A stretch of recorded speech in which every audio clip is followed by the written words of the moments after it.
Let's start here now. Eskom warns that there is a high likelihood of stage 8 load shedding this winter season. That would amount to 16 hours without power in a 32-hour cycle. Newzroom Afrika's Govan Whittles starts us off. Eskom's management is apologizing for what it believes will be consistent stage 5 load shedding during winter. We're going to have load shedding ranging between stage 3 and stage 5 between now and the end of August. And you can see for yourself the number of days that we project potentially to be at risk in that scenario. What I think we also need to appreciate is that in reality this is not static. It is very dynamic, and we move between scenarios during the course of the day. So this is really just a highly simplified view of what may happen. If we go up to 18,000 megawatts of breakdowns, there is a likelihood that we would be at stage 7, load shedding, and potentially even stage 8, especially when you go into July and August when demand is higher. So this is going to be a very difficult winter, and hence our plea to customers to reduce as far as they can, to use only what they need, and this goes to households, businesses, industry and so on, because we are in a difficult space.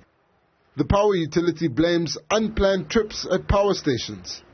Eskom has been tasked with improving the amount of power it can generate. Instead, its management concedes the situation has worsened. It is going to be a difficult winter. I think also just to have an appreciation and understand when we talk about the stages of load shedding in terms of hours to the consumer, stage 6 load shedding equates to 12 hours of interrupted supply in a 32-hour cycle. In the event that we get to stage 8 load shedding, those hours of interruptions will increase from 12 hours in the 32-hour cycle to 16 hours in a 32-hour cycle. And it's forced the utility to start planning for possible stage 16 load shedding.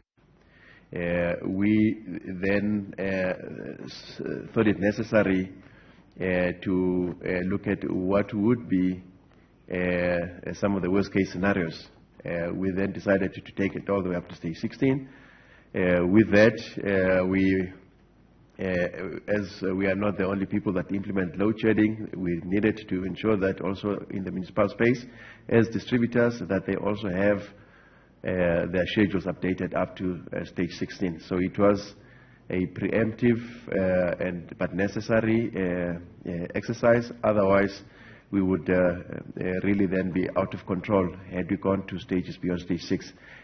Eskom has also called on people to stop charging their inverters as soon as the power switches back on. When do you recharge your inverter? What I've said we are seeing is that immediately after load shedding, then the charging starts up, which then moves at peak. So we're saying that in how we do that, we can do so again in a manner that does not put the system at risk.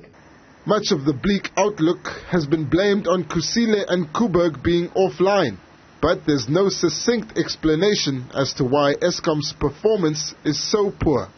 For Newzroom Afrika on Channel 405, I'm Govan Whittles in Johannesburg.